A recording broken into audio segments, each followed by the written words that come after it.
Thank you, my good man. You're welcome. Left a check. David, I left a check in your box I got it. that I yes. mentioned in the email. Yes.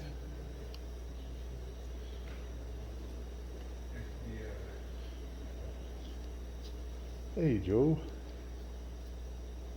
2 Sundays in a row, man. During a pandemic, Jesus.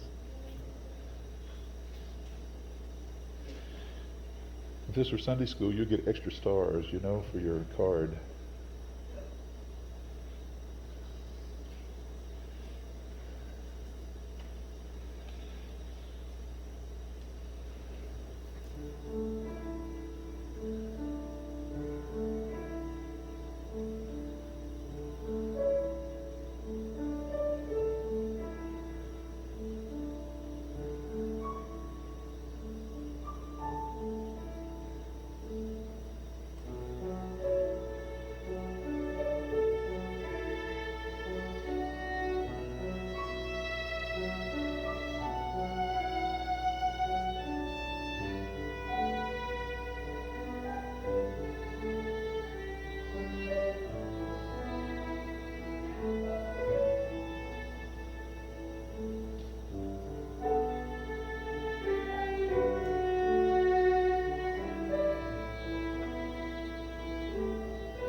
Thank you.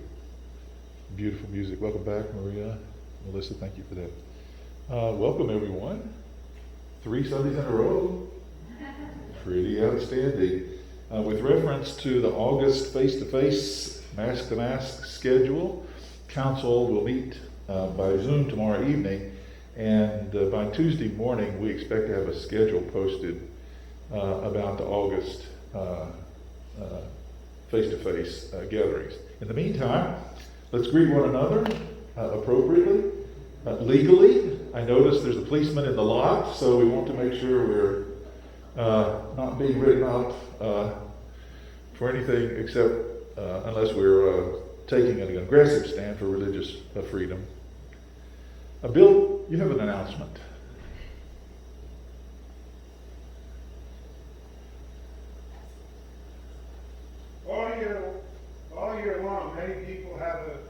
tremendous need for food.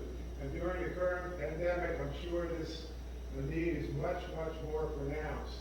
The Claymont Community Center is open and they welcome food, all non-perishable food. I will take it up there either every Monday or Tuesday, and I did take some up this past Monday. So please continue to bring food in when you can. Thank you very much. Thank you, Bill.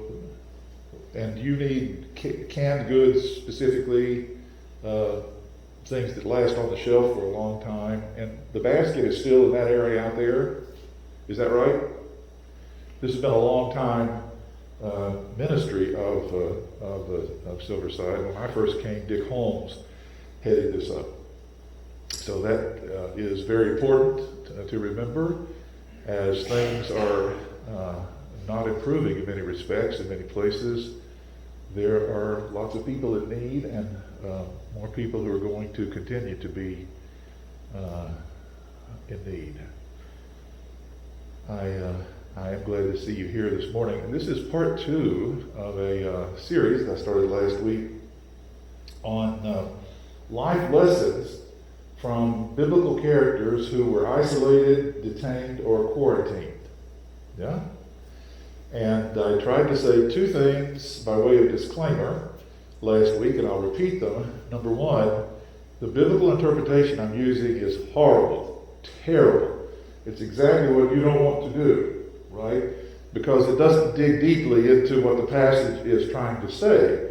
It's light. It's Bible light, L-I-T-E. It's sort of like a Rorschach. You throw it out there, and the first thing that comes to your mind is what you say it means. Well, it's not what it really means, but it's what it's going to mean briefly for today. And the second thing is that in many of these instances, there are historical personages involved who really were in jail, whose lives were on the line, usually for political reasons, but nonetheless, they were truly in jail. So I'm not trying to make light of that in any of the interpretation that I offer. I'm going to start with the flood story, Noah and the flood. What possible life lessons are there for quarantined people from the story of Noah and the flood?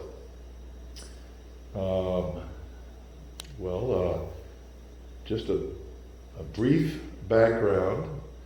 If you don't know the background of the story, I'm sure most of you know at least parts of the story.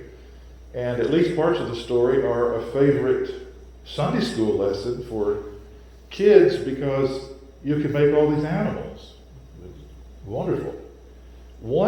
The primary retelling, that is, of the flood story in Genesis mentions that 2 of every kind of animal were herded right into the ark with Noah and his wife and his 3 sons and his daughters-in-law. Those were the only humans there. In another retelling, it's a little different. It says that there were 7 pairs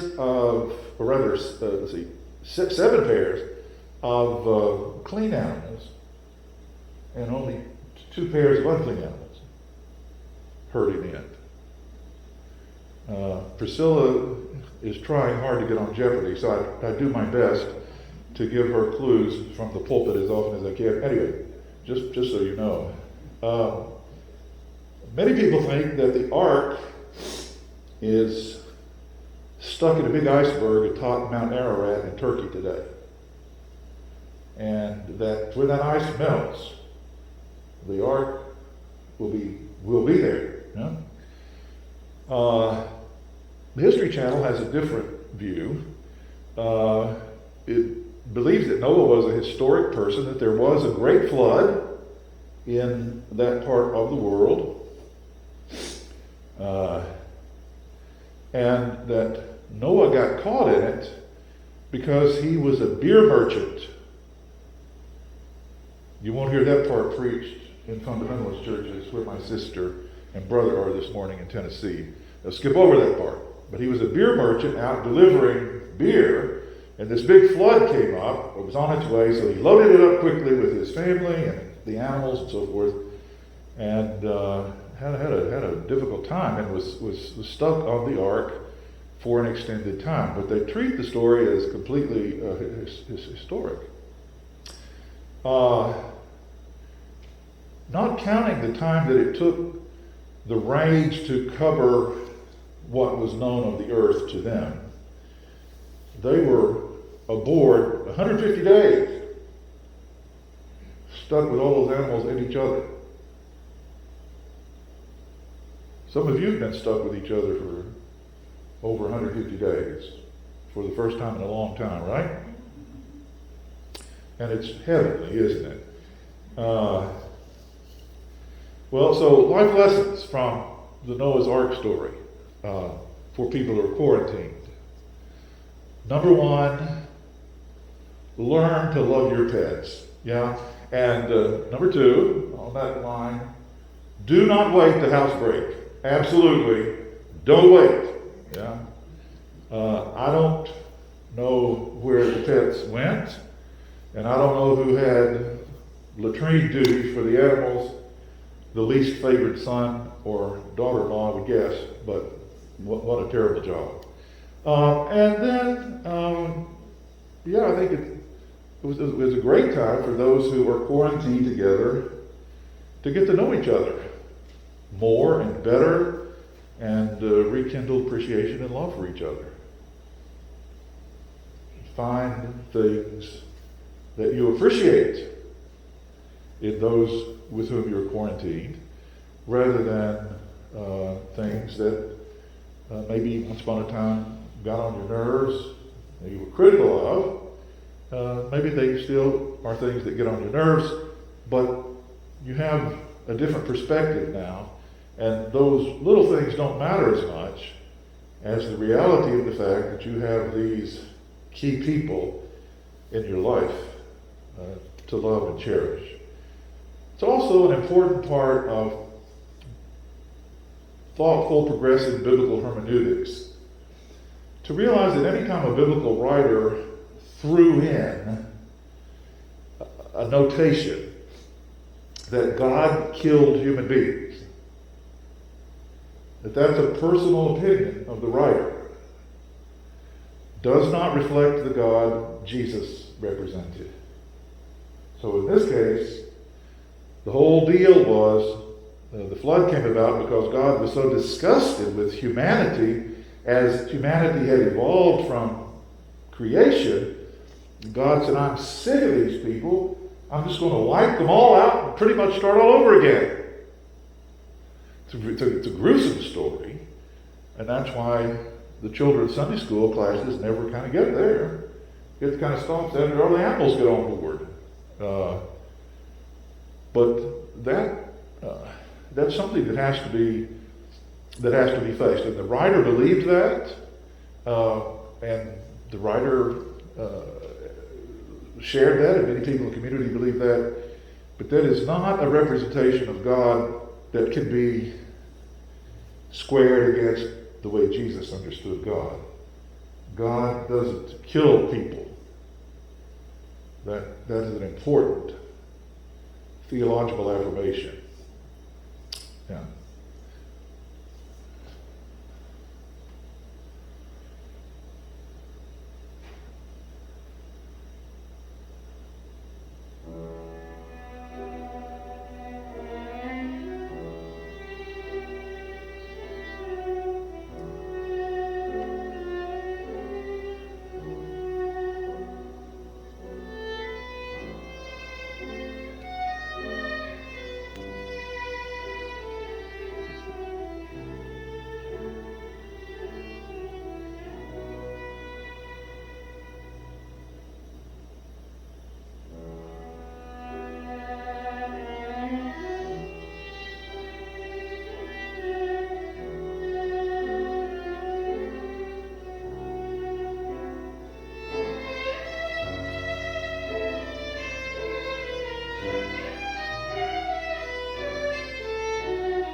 Thank you.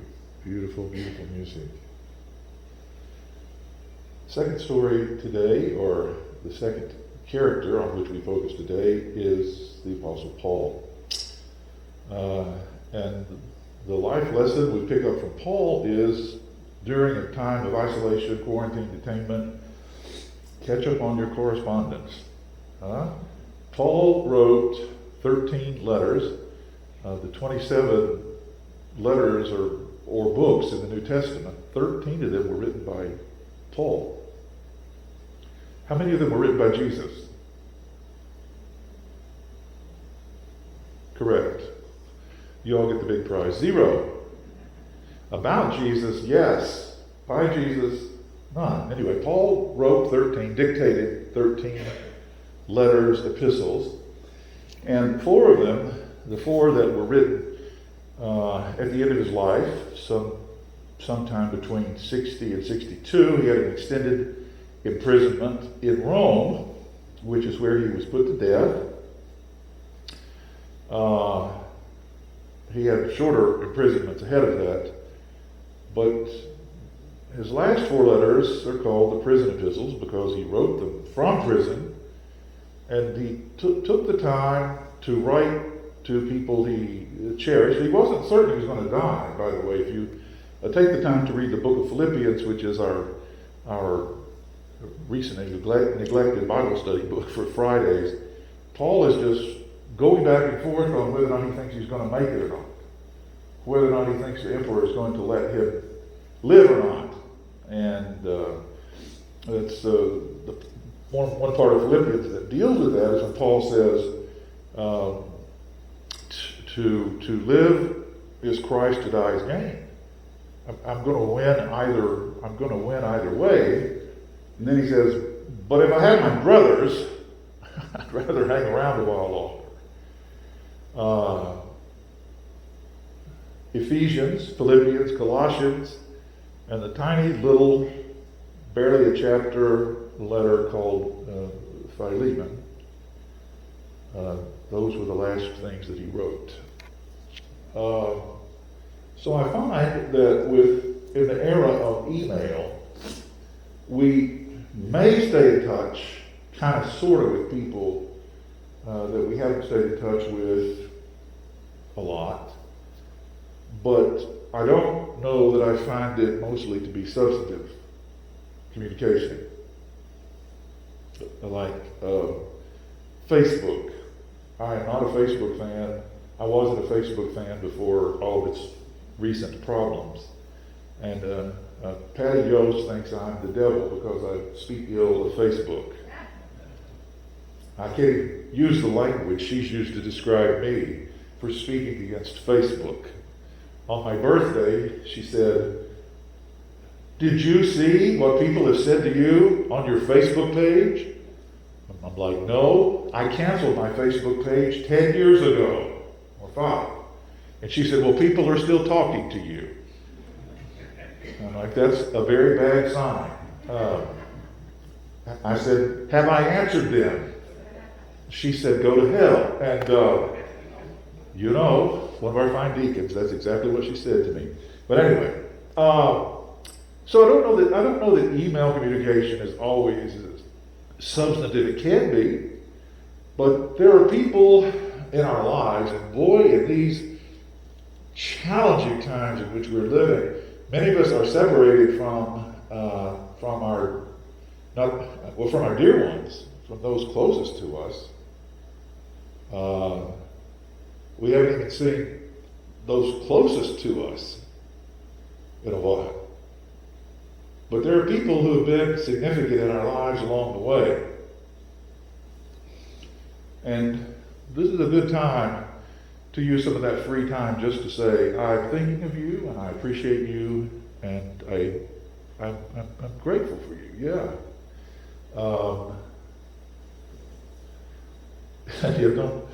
Don't use a form letter. Yeah, give everybody a personal word. Paul's letters were very personal and personable. He talked about the situations in which they were going through. He made practical suggestions. He made some theological suggestions. He could lean into, not in the prison epistles, but in some of his writings, he could lean into beautiful poetry. And eventually these would be hand delivered.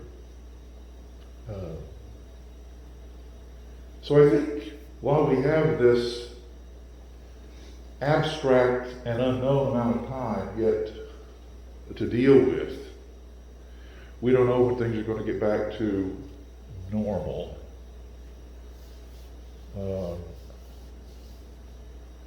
Bob George wrote an article for Kennett Paper. I guess I got to see the advanced version of his article, and I thought it was the best projection about what's coming ahead for the next several months that I've seen. Maybe he will let me share it with you. But no time soon are things going to be back to normal, right? 2 weeks ago, when we had our first face-to-face gathering since March, things were a whole lot better than they are now. We keep losing ground because some people are obstinate and other people simply don't understand the science of what's going on. They're not aware or refuse to be aware that they can make other people sick too. Nonetheless, we're in this situation and we're not going to be back to normal anytime soon. I saw somewhere this week that 3 of the most aggressive places for the virus to attack people: meat packing plants, who would have thought to even check those, churches, and indoor restaurants.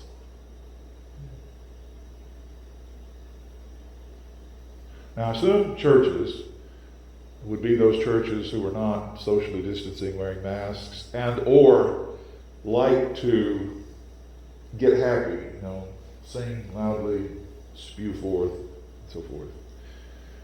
Well, anyway, things aren't going to be back to normal anytime soon, as far as we know. Always open to a miracle. Always open to those. But in the meantime, looking around and judging the average age in the room, most of us have many years, and hosts of people who have made beautiful, wonderful, positive contributions to our lives. And this is a good time to say so.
Amazing. Beautiful. Thank you. Am I still on? No?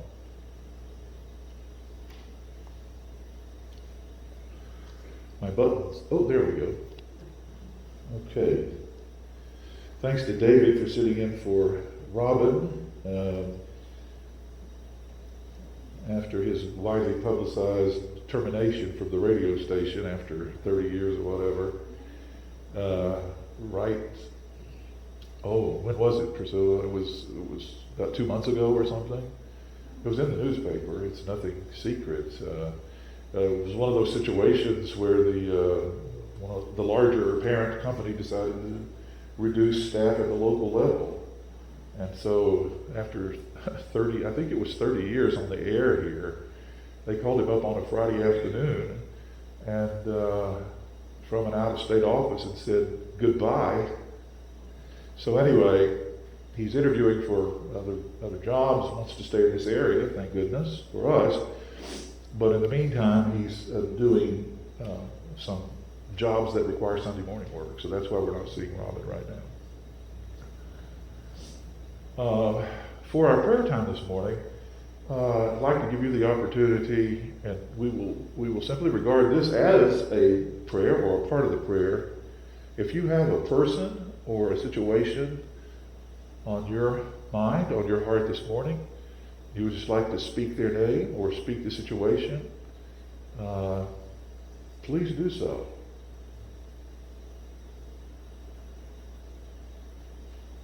Anyone?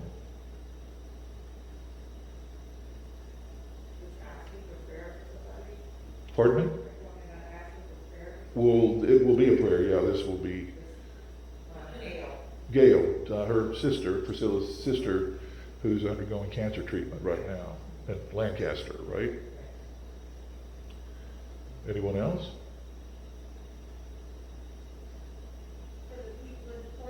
In Portland, yes. Say that last word again.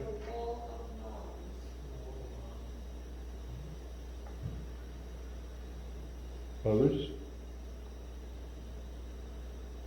I had a nice chat with Marge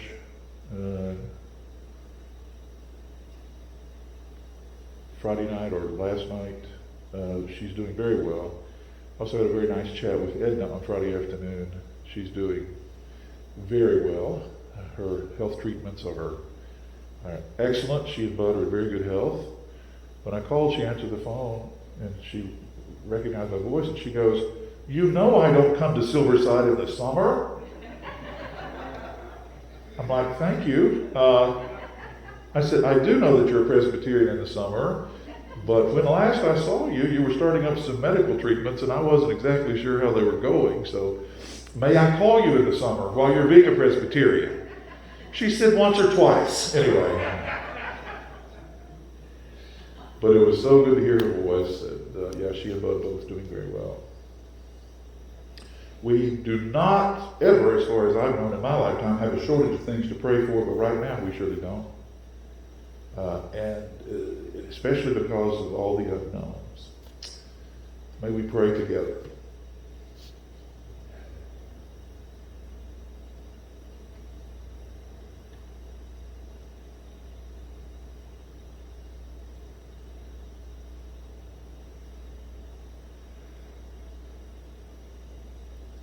Gracious God, too often we have learned in our time and place to rely on things and situations as relatively permanent and sure that really aren't.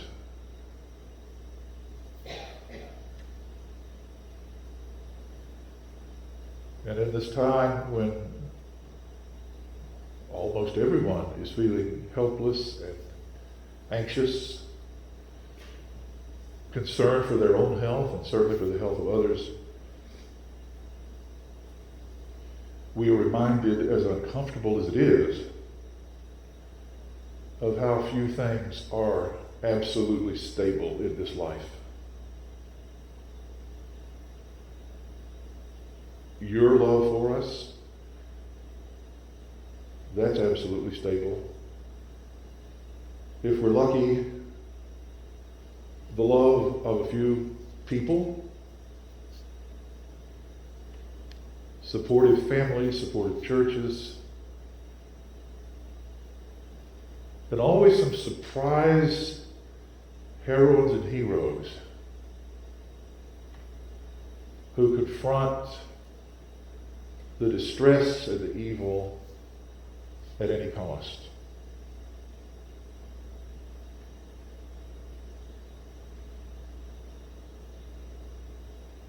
We do not give up in terms of our hope for solutions, and in the meantime, the care and comfort of those who hurt and struggle.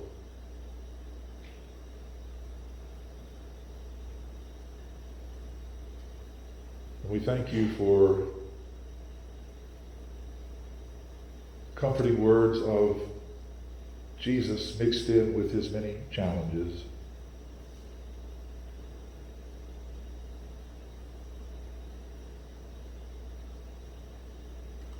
We recognize that he lived in a terribly uncertain time, and that he did not let that keep him from serving you and others. We would do our best to follow his example. Because of Jesus we pray. Amen. So my next and last for this morning character is John of Patmos, the seer who wrote the book of Revelation. John was imprisoned when he wrote this collection of visions. He recorded visions he kept having as he was in this cell, if archaeologists is correct, this tiny little cell on the Isle of Patmos. And he was in jail because he had irritated the evil emperor Domitian. The Romans were polytheists. They didn't care that the Jews had their own God. Didn't bother them at all. As long as they tipped their hat to emperor worship when they were told to. Public occasions, the occasional surprise ringing of the town gong, which was the sign that you had to fall down on your face before the locally built statue of Domitian himself. If you did that, they left you alone. And many Christians reasoned, well, I don't give 2 cents or denarii for, Domitian. This means nothing to me, but it keeps my family and me safe, so I'll do it. Others said, and this is a huge motif in the book of Revelation, no. You can't fall down before an evil emperor in the same way that you fall down before what you take to be the presence of God in the temple. Well, the temple didn't exist by then, it had been destroyed. But in temple worship, you can't do that. There are some things about spirituality and faith expression that require an appropriate externality. It can't all be about what's inside. I have to show up at the right places. I have to stay away from the wrong places. Hearing my mother this morning, don't you ever let me catch you at a place like that. I never thought of it until she mentioned it. Then I thought, well, I kind of owe it to myself to check it out, right? But she meant business, and I wasn't going to fool around with that, so I waited until I was 18. But anyway, John was in prison, There was no certainty he was going to live either, because Domitian put huge numbers of Christians to death. And here he was, isolated from everyone, in this little, again, if archaeologists are correct, this tiny little cell out on the Isle of Patmos, which itself is isolated off the coast of Greece. And he decides that he's going to zone in on his dreams, his visions, and try to figure out what they mean, and then eventually share them. So the life lesson we get from John of Patmos is, in times of isolation, detainment, and quarantine, there's this last thing we can do, and that is dream. Don't stop dreaming about a better world. The book of Revelation, and the reason I love the book of Revelation, and many of you know it's my favorite book, much to the consternation of some few people who wish I'd never mention it again.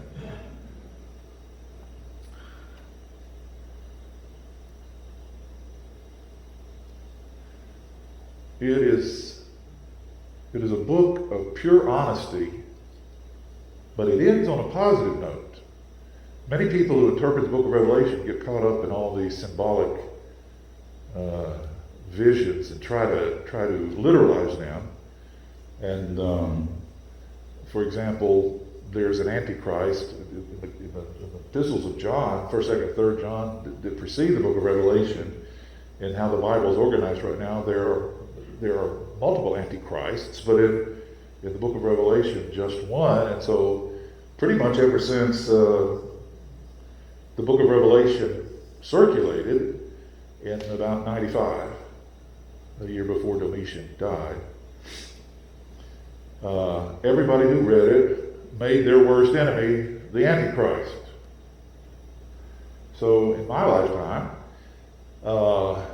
I've seen preachers make just about everybody that they didn't like the Antichrist. And they use all these numeric affirmations to prove what they're saying true. Hillary Clinton has been the Antichrist a lot since she ran for president. Kissinger was the Antichrist when I was in college.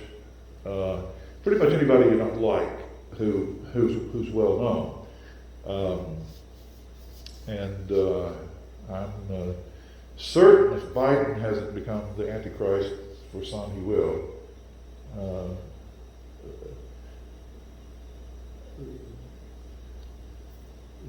John envisioned that everything he was seeing was going to happen immediately, right in his time. Applications to future times can be applied in principle and secondarily. John wasn't writing about things that were going to happen in 2020 or 2021. He was writing about things that were going to happen immediately. And this honesty that I'm talking about, this stark honesty, did not take people to a place of buying into false optimism.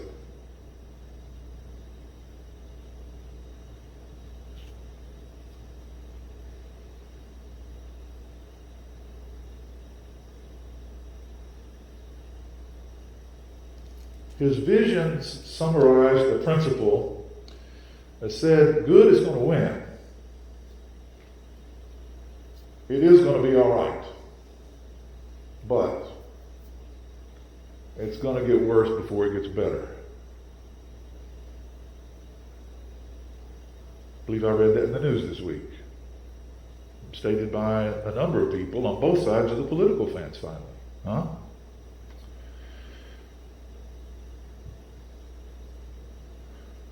As far as I know, most major crises in human experience, once they get far enough along, that's that's the pathway to how it's going to play out. It's going to get worse before it gets better. But I do believe that it's going to get better. I believe we'll be sitting in this sanctuary, and what do you say, Bob? 6 months, 12 months?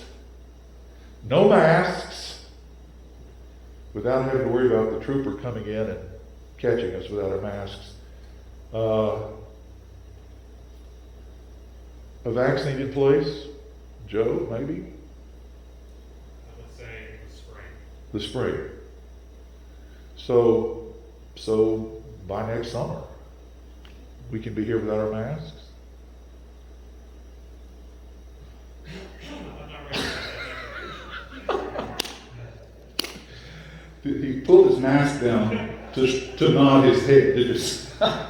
That is real communication. Well, anyway, timing is questionable, of course.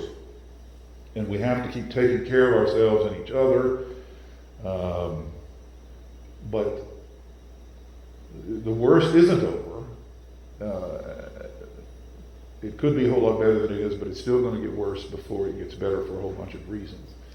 But in your list of life lessons from last week in this, the last on the list, but not the least, is in this time of discouragement and anxiety and fear. Don't forget to dream. And don't be afraid when your dreams take you to a place where things are okay again.